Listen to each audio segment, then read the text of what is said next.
Bienvenidos a Contexto Global de France 24 en español. Les saluda Luis Méndez Urich y estaré con ustedes para llevarle lo más destacado del mundo a lo largo de la jornada. A continuación, nuestros titulares. En Argentina, la Corte Suprema ratificó la condena a 6 años de cárcel e inhabilitación perpetua en contra de Cristina Fernández de Kirchner, luego de desestimar un recurso de la exmandataria. Fernández de Kirchner es sentenciada por un caso de corrupción, calificado por ella como una persecución política. Tendremos reporte desde Buenos Aires. Jair Bolsonaro negó cualquier participación en un presunto plan de golpe de Estado tras su derrota electoral en 2022. En el segundo día de interrogatorios en el Supremo Tribunal Federal, el expresidente señaló que solo evaluó alternativas constitucionales. Por quinto día consecutivo, la ciudad de Los Ángeles fue escenario de nuevas manifestaciones en contra de los controles migratorios llevados a cabo por ICE. Entre tanto, California pidió a un juez federal limitar la acción de la Guardia Nacional y los Marines, mientras que la alcaldesa estudia imponer el toque de queda.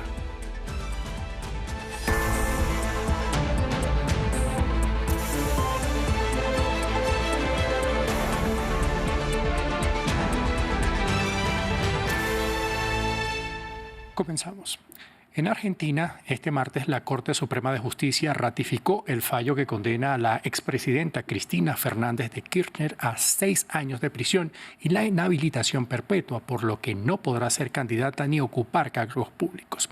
Su condena está ligada al llamado caso Vialidad, donde es señalada de liderar una organización que direccionó la adjudicación de 51 contratos para desarrollar obras viales en la provincia de Santa Cruz a un empresario cercano. Por ello, se le atribuye a Fernández el delito de administración fraudulenta en perjuicio del Estado. Para ampliar más, establecemos a esta hora contacto con nuestro corresponsal Natalio Cosoy, a quien saludo y le consulto. Natalio, ¿qué reacción ha presentado Cristina Fernández de Kirchner luego de conocer el fallo de la Corte Suprema?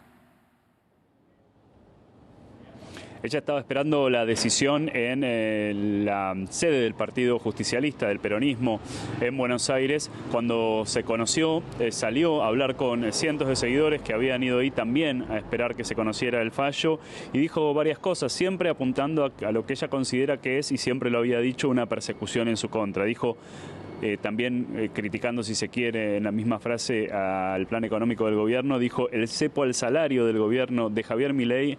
Ahora se le suma el Partido Judicial agregándole el cepo al voto popular. ¿Por qué? Porque ella iba a presentarse a las elecciones provinciales de la provincia de Buenos Aires del 7 de septiembre como candidata a legisladora provincial y ahora, por esta condena que le inhabilita de por vida a presentarse en elecciones, no podrá hacerlo. También dijo que el cepo judicial, como llamó, no lo pone, y dijo: este triunvirato de impresentables que funge como una ficción de la Corte Suprema, fue muy dura ahí, dijo que son monigotes también, es textual, que responden a mandos naturales muy por arriba de ellos, y luego dijo que se refería a el poder económico concentrado de la República Argentina. Y realmente fuertes palabras de la expresidenta que, como digo, insiste en que es una suerte de complot para no dejarla participar políticamente en Argentina.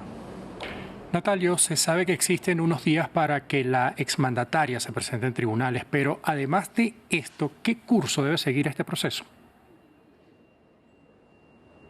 Bien, a ver, ya se conoció que el tribunal a cargo, el Tribunal Oral Federal número 2, le ordenó a ella y también a los otros condenados a los que se les confirmó la sentencia que dentro de los próximos 5 días hábiles se presenten para ser detenidos y comenzar el cumplimiento de su condena. Esto implica que, como es festivo el lunes próximo, se estiraría eventualmente hasta el miércoles de la semana que viene. También este tribunal le pidió al Ministerio de Seguridad de la Nación que disponga un lugar apropiado para su detención. Por otro lado, Cristina Fernández de Kirchner es mayor de 70 años y eso le daría la posibilidad de pedir prisión domiciliaria, que es algo que tiene que hacer su equipo de abogados, solicitársela al tribunal que podría determinarla. Estos son los pasos que siguen ahora vinculados con su eventual detención para que inicie el cumplimiento de esta condena a 6 años de prisión. Natalio, muchísimas gracias por ofrecernos detalles de lo que fue esta decisión de la Corte Suprema y las reacciones de Cristina Fernández de Kirchner. Continuamos. En Brasil, el expresidente Jair Bolsonaro fue interrogado en el segundo día del juicio que se lleva a cabo en el Supremo Tribunal Federal por el supuesto plan golpista en 2022. Ante el juez Alexandre de Moraes, el exmandatario negó haber participado en algún plan para evitar la asunción de Luis Ignacio Lula da Silva. Según Bolsonaro, solo evaluó vías constitucionales después de su derrota. De ser encontrados culpables, el expresidente junto con otros 7 ex colaboradores podrían enfrentar penas de hasta 40 años de prisión. Ramiro Cueva Verena nos cuenta más. Jair Bolsonaro declaró ante la Corte Suprema de Brasil. El expresidente del país compareció por el juicio sobre un presunto intento para impedir la asunción de Lula da Silva tras imponerse en las elecciones. El ultraderechista rechazó las acusaciones de querer perpetrar un golpe, pero admitió haber buscado alternativas luego de perder en los comicios de 2022. En ningún momento actué contra la Constitución. Yo actué dentro de las 4 líneas todo el tiempo. A veces hablaba algunas palabras fuertes, hablaba lo que debía hablar, lo que debía ser dicho, pero hice aquello que debía haber hecho. Respecto a sus recurrentes críticas al sistema de votos electrónicos, afirmó que estaba en su derecho a dudar de la fiabilidad. He basado mis críticas. Pude haberme equivocado en las formas y el tono, pero la Asociación Nacional de los Peritos Criminales Federales no soy yo, lo dicen los peritos. Fraude sistémico digital. Todo sistema electrónico computacional posee vulnerabilidad. La intención mía no fue desacreditar, siempre fue alertar para probar. Bolsonaro fue el quinto acusado de los 7 que deben declarar, solo faltando el ex ministro de Defensa Paulo Nogueira y el candidato a vicepresidente en 2022, Walter Braga Neto. La acusación formulada por la Fiscalía apunta que la conspiración de Bolsonaro derivó en el levantamiento del 8 de enero de 2023, cuando miles de seguidores del ultraderechista intervinieron en las sedes del Supremo, el Congreso y la Presidencia. En Estados Unidos, la ciudad de Los Ángeles vive su 5º día de manifestaciones contra las redadas migratorias de los agentes del Servicio de Control de Inmigración y Aduanas, o ICE por sus siglas en inglés. Esto pese al refuerzo militar ordenado por la Casa Blanca para contener las protestas. Y es que el gobierno de California ha intensificado los esfuerzos por controlar la acción militar de 700 Marines y 4.000 tropas de la Guardia Nacional. Esto a pedido de un juez federal para limitar sus funciones. Veamos más en el siguiente informe. El ejército de Estados Unidos da los toques finales a un despliegue poco habitual. 700 soldados de los Marines se dirigen a Los Ángeles para respaldar a las autoridades federales de inmigración. Forman parte de una creciente presencia militar en la ciudad. Miles de efectivos de la Guardia Nacional ya han sido enviados por la administración Trump. Una medida que los líderes de California han tachado de incendiaria e innecesaria, pero el presidente Donald Trump mantiene su decisión. Habrían tenido una situación horrible si no los hubiera enviado. Horrible. Estarían informando de mucha muerte y mucha destrucción que no va a tener lugar. Creo que si se fijan, cada noche se redujo. Se encontraron con una fuerza muy fuerte. La gente mala y enferma que hace lo que hace. Los marines estadounidenses suelen ser desplegados para ayudar en grandes catástrofes como la del huracán Katrina o la del 11 de septiembre. Rara vez se utilizan para funciones policiales.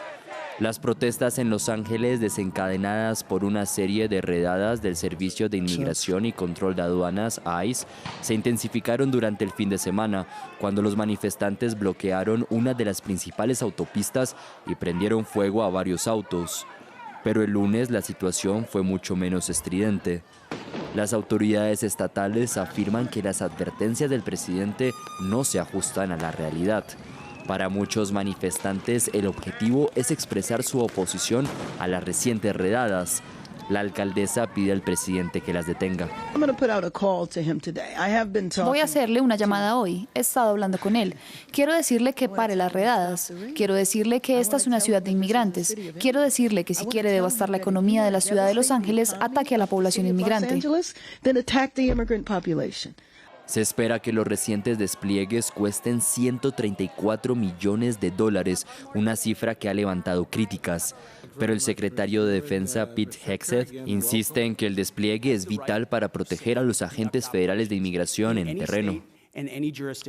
El gobierno de Reino Unido anunció la imposición de sanciones en contra de 2 ministros israelíes, Bezalel Smotrich e Itamar Ben-Gvir, bajo el argumento de incitar a la violencia extrema contra los palestinos, la destrucción y ocupación de sus territorios. Canadá, Australia, Nueva Zelanda y Noruega se han sumado a la iniciativa de Londres, que ha prohibido la entrada al territorio británico y ha congelado los activos de los ministros de Seguridad y Finanzas del gabinete de Benjamin Netanyahu. Más en el siguiente informe.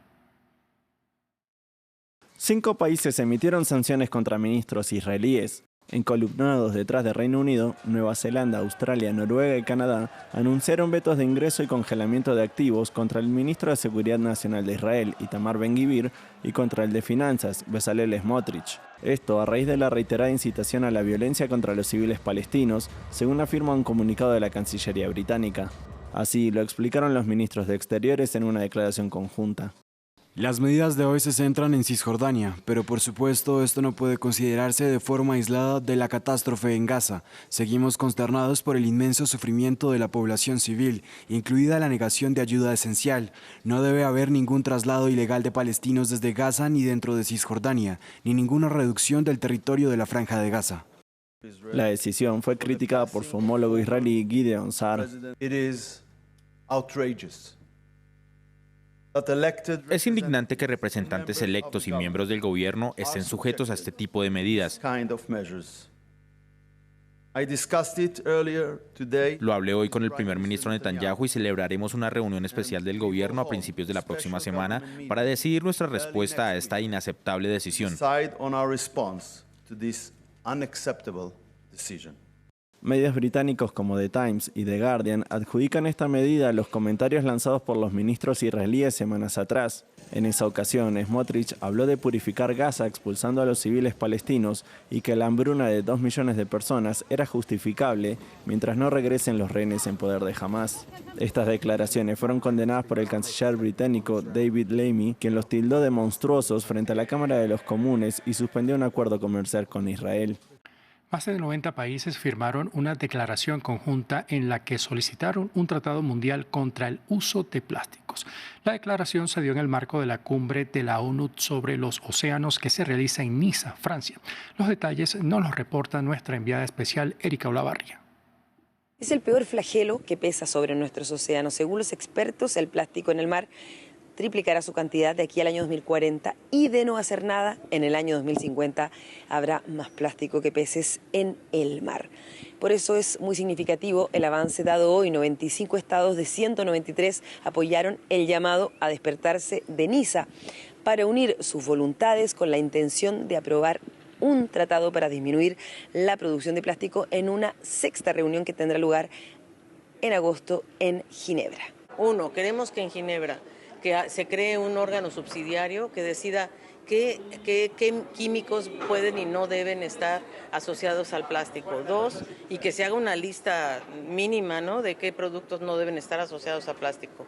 2, que tengamos un mecanismo financiero que es muy importante para aquellos pequeños estados insulares, por ejemplo, las pequeñas islas que son hoy depositarias de plástico, de los cruceros y de todas las embarcaciones que pasan por ahí, y que haya realmente un concepto de circularidad.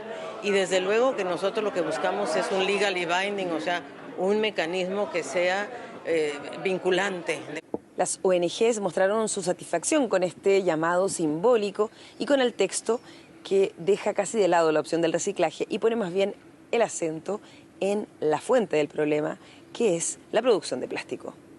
El objetivo es que no sea un tratado sobre la gestión de desechos. Queremos un tratado que se focalice en la fuente y la reducción de la producción.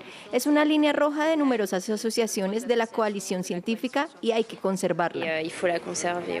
Entre las naciones que adhirieron a este llamado simbólico se encuentran países petroleros como Colombia y México. Todos esos estados deberán hacer frente a el lobby de los países petroleros en Ginebra, como Rusia, Irán o Arabia Saudita, que ya hicieron naufragar la última ronda de negociaciones en diciembre en Corea. Hasta aquí el presente bloque de noticias. Continúe con más de la programación de France 24 en español.